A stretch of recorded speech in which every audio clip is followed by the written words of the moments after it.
வணக்கம். நான் டாக்டர் தீபா லாலன். இன்னைக்கு நம்ம என்ன டாபிக் பத்தி டிஸ்கஸ் பண்ண போறோம் அப்படின்னு கேட்டிங்கன்னா, சனி பெயர்ச்சி பலன்கள் தாங்க பார்க்க போறோம். சனி பகவான் மார்ச் மாசம் 29ஆம் தேதி அப்ராக்ஸிமேட்லி 10 மணிக்கு மேல இரவு கும்ப ராசியிலிருந்து மீன ராசிக்கு பெயர்ச்சி ஆகுறாருங்க. இந்த கும்ப ராசியிலிருந்து மீன ராசிக்கு பெயர்ச்சி ஆகக்கூடிய சனியினால நெறைய ராசிகளுக்கு வந்து பார்த்தீங்கன்னா, அபரிவிதமான நற்பலன்கள் அப்படின்றது இருக்க தான் செய்யுது. மறக்கவும் முடியாது, மறுக்கவும் முடியாது, மறைக்கவும் முடியாது. என்ன அப்டின்னா, ஒரு சில ராசிகளுக்கு கண்டிப்பா ஒரு சில தீய பலன்கள், நெகட்டிவ் இம்பேக்ட்ஸ் அப்டின்றத ஏற்படுத்த தான் போறாரு. சனி பகவான் கிட்டேருந்து ஓடவும் முடியாது, ஒளியவும் முடியாது. அப்படிப்பட்ட நெகட்டிவ் இம்பேக்ட்ஸ் எந்தெந்த ராசிகளுக்கு வரப்போகுது, எந்தெந்த ராசிகளுக்கு ஒரு அமேசிங்கான, எக்ஸலன்ட்டான ஒரு பெனிஃபிட்ஸ் வரப்போகுது அப்டின்றத இந்த பதிவுல பார்க்குறாங்க. அதுக்கு முன்னாடி வந்து பாருங்க, இப்ப நாங்க சொல்லக்கூடிய பலன்கள் எல்லாமே உலகத்துல இருக்க அத்துணை சம்பந்தப்பட்ட ராசிகள். இப்ப மேஷம் சொல்றோம் அப்படின்னா, மேஷ ராசி அன்பர்களுக்கான ஒரு பொதுவான பலன். ரிஷபம் சொல்றோம் அப்படின்னா, ரிஷப ராசி அன்பர்களுக்கான ஒரு பொதுவான பலன். இத பார்த்துட்டு இருக்க அந்தந்த ராசி அன்பர்கள், நாங்க வந்து பாருங்க வாழ்க்கையில பல முக்கியமான விஷயங்கள முடிவெடுக்கும் தருணத்துல இருக்கோம். அப்ப எங்க சுய ஜாதகத்த ஒரு பரிசீலனை பண்ணிக்கணும் அப்படின்னு விருப்பப்படுறீங்க அப்படின்னா, நான் பேசிட்டு இருக்கும்போதே என்னோட வாட்ஸ்அப் நம்பர் வந்து பார்த்தீங்கன்னா, டிஸ்ப்ளேல போட்டிருப்பாங்க. அதுக்கு ஹாய்ன்னு வாட்ஸ்அப்ல ஒரு மெசேஜ் பண்ணுங்க. ஸ்டாஃப் உடனே ரெஸ்பாண்ட் பண்ணி அப்பாயின்ட்மென்ட் ஃபிக்ஸ் பண்ணி குடுப்பாங்க. என்கிட்ட பேசிக்கலாம். சரி,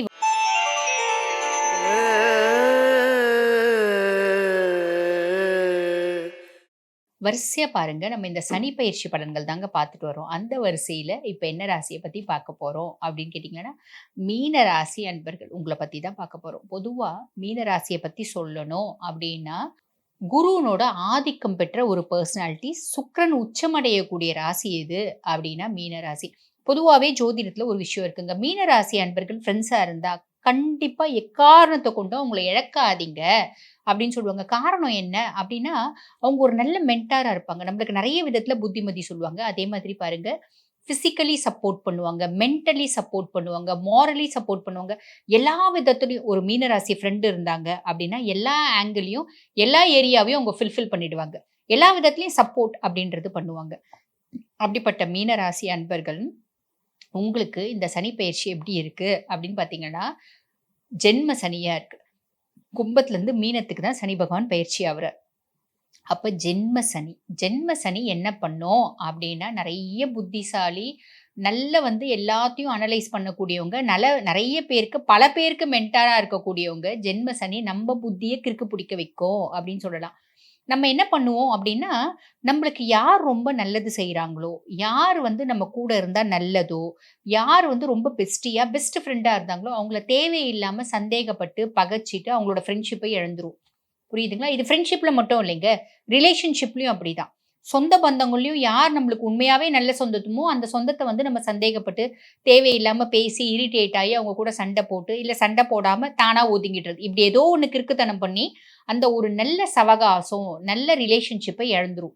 புரியுதுங்களா? இது வந்து சொந்த பந்தங்கள்லயும் நடக்கும், ஃப்ரெண்ட்ஷிப்லயும் நடக்கும், நெய்பர்ஸ்லயும் இப்படி நடக்கிறதுக்கு நெறைய வாய்ப்பு உண்டு. ஸோ இந்த ஜென்ம சனி ஃபர்ஸ்ட்டு கிறுக்கு பிடிக்க வைப்பாரு. 2வது என்ன பண்ணுவாரு அப்டின்னா, ஒரு குழப்ப நிலை, ஒரு மந்த நிலை, ஒரு இனம் புரியாத பயம். முதல்ல ஒரு மந்த நிலையை ஏற்படுத்துவார். அந்த மந்தம் அப்டின்றது என்னன்னா, both physically and mentally sluggishness. நம்ம ஓடி, ஓடி, ஓடி, ஓடி வேலை செய்யக்கூடியவங்க, ஓடி, ஓடி, ஓடி, ஓடி சம்பாதிக்கக்கூடியவங்க. அப்படிப்பட்ட பெர்சனாலிட்டீஸ்க்கு வந்து இப்போ ஓடுறதே பிடிக்காது. வீட்ல இருக்கணும். நிம்மதியா இருக்கணும். கம்முனு சாப்பிட்டு, சாப்பிட்டு உட்கார்ந்துட்டு இருக்கணும். பெருசா வேலையில நாட்டம் இல்ல. எந்த ஒரு விஷயத்திலயும் பெருசா இன்ட்ரெஸ்ட் இல்ல. என்னோட இன்ட்ரெஸ்ட் எல்லாம் அட போடா! என்னடா இது? எவ்வளோதான் ஓடுறது? அப்படின்ற மாரி என்னோட இன்ட்ரெஸ்ட்லாம் எங்க போய் நான் அடமானம் வச்சேன்னே தெரியல. அப்படின்ற மாதிரி ஒரு சிச்சுவேஷன் ஏற்படும். ஒரு சிலருக்கு ஒரு இனம் புரியாத பயம், குழப்பம் இதெல்லாமும் வர்றது உண்டு. சரிங்களா? ஸோ ஜென்ம சனி இந்த மாரி விஷயத்தெல்லாம் ஏற்படுத்துவாரு. பொதுவா இந்த மீனத்துக்கு சனி பகவான் வந்து பார்த்தீங்கன்னா, லார்ட் ஆஃப் 11 அண்ட் 12 அதாவது லாபாதிபதியும் அவரு தான், விரையாதிபதியும் அவரு தான். அவரு 1ஆம் பாவம் அதாவது லக்னத்துல வர்றதுனால இந்த மாரி காம்ப்ளிகேஷன்ஸ் எல்லாம் வரும். சரி. இப்ப சனியினோட பார்வை ஒண்ணு இருக்கு பார்த்தீங்களா? சனி வந்து 3ஆம் பாவத்த பார்க்குறாரு. இளைய சகோதரர் தைரியஸ்தானத்துல. இவ்வளோ நாள் நான் ஒரு பிசினஸ் வந்து பண்ணிட்டு இருந்தேங்க.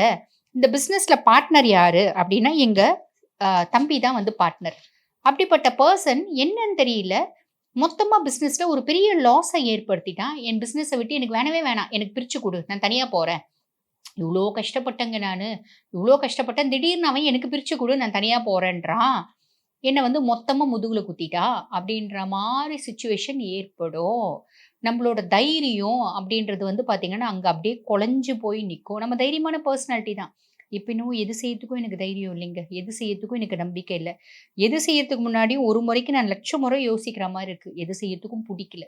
இந்த மாரி ஒரு சிச்சுவேஷன் ஏற்படுத்துவாரு. சனி பகவான் 3ஆம் பாவத்த பார்க்கறதுனால. அதுக்கடுத்து சனி பகவான் இவரு நல்லா இருந்து பார்த்தா பரவாயில்லையே. ஜென்ம சனியா இருந்து பார்க்கறதால, அந்த பார்வையினோட வீரியம் அப்படின்றது நல்லதா அமையாது. நெகட்டிவா போய் நிக்கும். ஓகேங்களா? இந்த குரூர பார்வை, வக்ர பார்வை அப்படின்லாம் சொல்லுவாங்க பார்த்தீங்களா? அந்த மாதிரி ஒரு பார்வை. சரி, சனி பகவான் வந்து பார்த்தீங்கன்னா, 7ஆம் பாவத்த ஜென்ம சனியா இருந்து பார்க்குறாரு. அப்ப என்ன ஆவும் அப்படின்னு கேட்டீங்கன்னா, ஹஸ்பண்ட் ஒய்ஃப்குள்ள பெருசா வந்து பஞ்சாயத்து. கல்யாணம் ஆகி 10 வருஷம் ஆயிருக்கும். கல்யாணம் ஆகி 10 வருஷம் ஆச்சு. இப்போ வந்து நீங்க வந்து மீன ராசி லேடியா இருக்கீங்க. அப்படி இல்ல மீன ராசி ஜென்ஸா இருக்கீங்க அப்படின்னு வச்சுக்கோங்களேன். இப்ப நீங்க மீன ராசி ஹஸ்பண்ட். உங்க ஒய்ஃப் வந்து பார்த்தீங்கன்னா, 10 வருஷம் ஆச்சு கல்யாணம் ஆகி. என்னோட தகுதிக்கு இவளுக்கும் எனக்கும் சம்மந்தமே இல்ல. என்னோட அறிவுக்கோ, என்னோட திறமைக்கோ, என்னோட புத்திசாலித்தனத்துக்கோ, என்னோட ஆக்கப்பூர்வமான ஒரு சிந்தனைக்கும் என்னோட சமயோஜித புத்திக்கோ, என்னோட பகுத்தறிவுக்கோ என்ன ஆஸ்திரேலியால கல்யாணம் பண்ணியிருந்திருக்கலாம், அமெரிக்கால கல்யாணம் பண்ணியிருந்திருக்கலாம். தெரியாம இவள போய் கல்யாணம் பண்ணிக்கிறேன். அப்படின்ற மாரி இப்ப நீங்களா ஒண்ணு நெனச்சுட்டு, நீங்களா வந்து பேசுவீங்க. புரியுதுங்களா? உண்மை என்னன்னா, உங்கள வந்து பாத்தீங்கன்னா, பக்கத்துல இருக்க அம்ஜிக்கரையில கூட கேட்டுருக்க மாட்டாங்க. அது வேற. ஆனா நம்மளுக்கு அப்படி ஒரு நெனப்பு வரும். இதெல்லாம் வந்து பாத்தீங்கன்னா, சனி பகவான் ஏற்படுத்துவாரு. ஒரு எக்ஸாக்ரேஷன். நான் வந்து புத்திசாலி தான். ஆனா, அந்த ஊர்ல, இந்த ஊர்ல கேட்கிற அளவுக்கு அப்பேற்பட்ட ஒரு மேதாவி, ஜீனியஸ்லாம் கிடையாது. ஆனா, எனக்கு அப்படி தோணும். நான் அதீத புத்திசாலி. உலகத்திலேயே ஒரே ஒரு ஜீனியஸ் இருக்கான்னா, அது நான் மட்டும் தான். அப்படின்னு எனக்கா தோணும். புரியுதுங்களா? ஸோ, இந்த மாரி எல்லாம் ஒரு சனி பகவான் ஏற்படுத்துவார். சரி, கல்யாணம் நான் 5 வருஷமா லவ் பண்ணிட்டு இருந்தேன். இப்ப கல்யாணம் பண்ணிக்கிறேன். கல்யாணம் பண்ணி 15 நாள் தான் ஆகுது. எனக்கும் அவருக்கும் ஒரு சின்ன மனஸ்தாபம். இப்ப நான் ஒண்ணு யோசிக்கிறேன். ஐயோ! ஏன்டாப்பா இவள கல்யாணம் பண்ணிக்கணும்? எத்தன பசங்க, எத்தன பொண்ணுங்க நம்மள கிராஸ் பண்ணாங்க. அவங்கள யாராவது கல்யாணம் பண்ணியிருந்தா நல்லா இருந்திருக்குமே! இவள தெரியாம கல்யாணம் பண்ணிட்டோமே! இவ கடைசி வரைக்கும் நம்ம கூட வாழ்வாளா? இவளுக்கும் நம்மளுக்கும் ஒத்து வருமா? இல்ல இவள நம்ம செலக்ட் பண்ணதே வாழ்க்கையில செஞ்ச ஒரு மிகப்பெரிய தப்பா?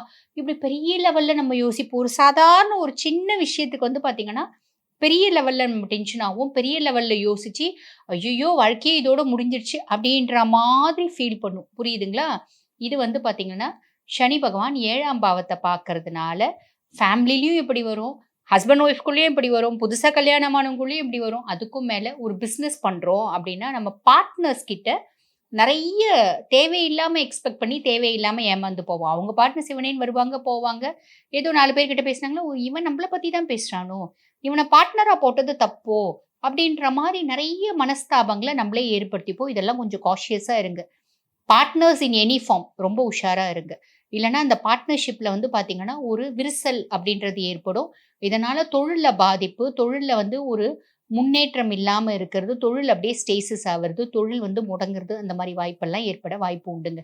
ஸோ இதெல்லாம் கொஞ்சம் உஷாரா இருங்க. அதுக்கப்புறம் வந்து பாருங்க, சனி பகவான் 10ஆம் பாவத்த பார்க்குறாரு. ஜென்ம சனியா இருந்து அவரோட குரூர பார்வை 10ஆம் பாவத்துல விழறதுனால என்ன ஆகும் அப்டின்னா, தொழில் ரீதியான இடத்துல முக்கியமா தொழில் செய்ற இடத்துல வந்து பார்த்தீங்கன்னா, நெறைய சேலஞ்சஸ் ஃபேஸ் பண்ண வேண்டி வரும். இப்போ ஒண்ணும் இல்லைங்க. நான் 15 வருஷமா அதே இடத்துல தான் வேலை செய்றேன். இப்ப என்னோட ஹையர் அஃபிஷியல் இருந்தாங்க. அவங்க ட்ரான்ஸ்ஃபர் ஆயி போயிட்டாங்க. புதுசா ஒருத்தவங்க வந்திருக்காங்க. அவங்களுக்கும் எனக்கும் பெருசா வந்து சரிப்பட்டு வரல. எனக்கும் அவங்களுக்கும் வந்து பார்த்தீங்கன்னா, கான்ஃப்ளிக்ட்ஸ் ஒரு அப்படியே புகஞ்சிட்டே இருக்கு. அப்படி வரலாம். 15 வருஷமா அதே இடத்துல தாங்க வேலை செய்றேன். அந்த என்னோட ஹையர் அஃபிஷியலுக்கும் எனக்கும் நல்ல ரிலேஷன்ஷிப் இருந்துச்சுங்க. இப்ப என்னவோ தெரியல. அவங்களுக்கு என்ன திடீர்னு வந்து புடிக்காம போயிடுச்சு. எனக்கும் அவங்களுக்கும் வந்து பார்த்தீங்கன்னா, நான் எது செஞ்சாலும் அவங்க குத்தம் தான் கண்டுபிடிக்கிறாங்க. இப்படியும் வரதுக்கு வாய்ப்பு உண்டு. என்னோட சக ஊழியருங்க என் கூட தான் வந்து ஏறக்குறைய 5 வருஷமா நானும் அவங்களும் ஒண்ணா தான் டிராவல் பண்ணிட்டு இருக்கோம். We both are travelling on the same boat அப்படின்னு சொல்லலாம். We both are sailing on the same boat அப்படின்னு சொல்லலாம்.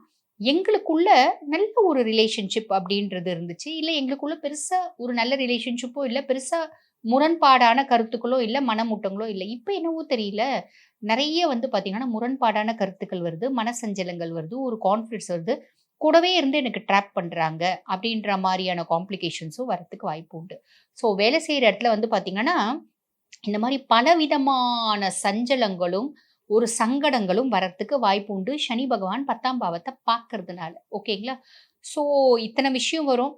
அதுக்கும் மேல வந்து பாருங்க, ராகு, கேது இவங்க வந்து பாருங்க மே 18 பயிற்சி ஆவுறாங்க. இது வந்து 12 அண்ட் 6 ஓகே அப்படின்னு தான் சொல்லலாம்.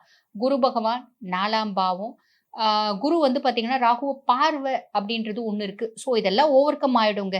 சனி தான் நம்மளுக்கு காம்ப்ளிகேஷன்ஸ ஏற்படுத்துவாரு. அப்ப அந்த காம்ப்ளிகேஷன்ஸ ஏற்படுத்துற சனிய நம்ம என்ன பண்ணணும் அப்படின்னா, பசிஃபை பண்ணணும். அது பசிஃபை பண்றதுக்கு என்ன ஆப்ஷன்?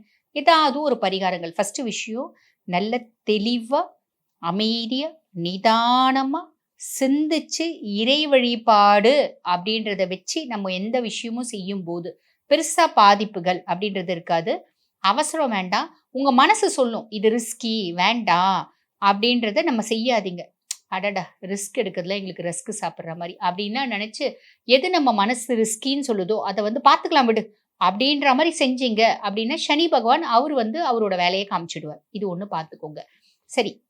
இப்ப பரிகாரம் அப்டின்னா, பொதுவா வந்து பாருங்க, இந்த மீனத்துக்கு என்ன பண்ணலாம் அப்டின்னு கேட்டீங்கன்னா, நிழல் தானம் அப்டின்னு சொல்லுவாங்க. நம்ம தானம் பண்றது. நல்ல வெய்ய காலத்துல இல்லாதப்பட்டவங்களுக்கு கொடை தானம் பண்றது. அது ஒருத்தவங்களுக்கு வாங்கி குடுத்தா கூட போதும். அப்படி நெறைய பேருக்கு வாங்கி குடுக்குறீங்க அப்படின்னா, ஒத்தை படையில வாங்கி குடுக்கணும். 1, 3, 5, 7, 9 அப்படி வாங்கி குடுக்கலாம். இது ஒரு நல்ல பலன குடுக்கும் அப்படின்னு சொல்லலாம். அதுக்கப்புறம் வேற என்ன வந்து நம்ம வழிபாடு பண்ணலாம் அப்படின்னா, பைரவ வழிபாடு. சனிக்கிழமை தோறும் பக்கத்துல வந்து பைரவர் இருக்காரு அப்படின்னா, அவரு பால பைரவரா இருந்தாலும் சரி, கால பைரவரா இருந்தாலும் சரி. அந்த கால பைரவருக்கோ, பால பைரவருக்கோ நம்ம கருங்குவளை மலர் அப்படின்றது சாத்தி வழிபாடு பண்ணணும். அதே மாதிரி பார்த்தீங்கன்னா, புளியோதரை. புளியோதரையில எள்ளு நெறைய போட்டு, காரம் நெறைய போட்டு, நல்ல கொஞ்சம் ஸ்பைசியான புளியோதரை வச்சு வழிபாடு பண்ணி, நிவேதனம் பண்ணி, அத வந்து பார்த்தீங்கன்னா, மக்களுக்கு விநியோகம் பண்றது. அப்படின்றது வந்து பார்த்தீங்கன்னா, ஒரு அற்புதமான பலன்கள ஏற்படுத்தி குடுக்கும் அப்படின்னு சொல்லலாம். அதுக்கப்புறம் வந்து வேற என்ன பண்ணலாம் அப்படின்னு கேட்டீங்கன்னா, காலபைரவ அஷ்டகம் அப்படின்னு ஒண்ணு இருக்கு. இந்த காலபைரவ அஷ்டகம் வந்து பார்த்தீங்கன்னா, முடியும்போது "காசிகா புராதிநாத காலபைர வம்பஜே" அப்படின்னு ஒவ்வொரு ஸ்டான்ஸாவும் முடியும். அந்த காலபைரவ அஷ்டகம் பாராயணம் பண்றது அப்படின்றது முடியும் அப்படின்னா, தினமுமே காலபைரவ அஷ்டகம் பாராயணம் பண்ணலாம். முடியாது அப்படின்னா, தேய்பிறை அஷ்டமி, வளர்பிறை அஷ்டமியும்போது பாராயணம் பண்ணலாம். சனிக்கிழமை தோறும் பாராயணம் பண்ணலாம். இது எது பண்ணாலும் உன்னதமான பலன்கள குடுக்கும். அப்ப என்னங்க ஜென்ம சனி எங்கள கெடுக்கவே மாட்டாரா? மாறுதலா சூப்பரா எங்களுக்கு சூப்பர் டூப்பர் ஜாக்பாட் பிரைஸ் எல்லாம் குடுத்து, எங்கள ஓஹோன்னு வாழ வைப்பாரா? அப்படி கிடையாதுங்க. நம்ம வந்து பார்த்தீங்கன்னா, பொதுவா ஒரு கெட்டது நடக்கணும் அப்படின்னு விதி இருக்கு அப்படின்னா, அது நடந்தே தீரும். ஒரு பெரிய லெவல்ல கெட்டது நடக்காம சின்னதா பரவாயில்ல, ஓகே அப்படின்னு நம்ம அட்ஜஸ்ட் பண்ணிக்கிற மாதிரி சனி பகவான் சில விஷயங்கள செஞ்சுட்டு போயிடுவாரு. பெரிய லெவல்ல நம்மள ரோஸ்ட் பண்ணி, டோஸ்ட் பண்ணி, நம்மள வறுத்து எடுத்து, நம்மள படுத்தி எடுத்து படிப்பினையே குடுக்க மாட்டாரு. சும்மா ஒரு சின்ன ஒரு இன்ஸ்டன்ட்ட வச்சு ஒரு படிப்பினைய குடுத்துட்டு போயிடுவாரு அப்படின்னு தான் சொல்லலாம். இந்த பரிகாரங்கள் வந்து பார்த்தீங்கன்னா, நம்மளுக்கு அபரிவிதமான நன்மைகள குடுக்கும். ஆக மொத்தம் இவ்ளோ விஷயம் நாங்க அட்வைஸ் சொன்னத நீங்க ஃபாலோ பண்ணீங்க அப்டின்னா, மீனம் ஜென்ம சனிய ஸ்மூத்தா கடந்துடலாம். வாழ்த்துக்கள்.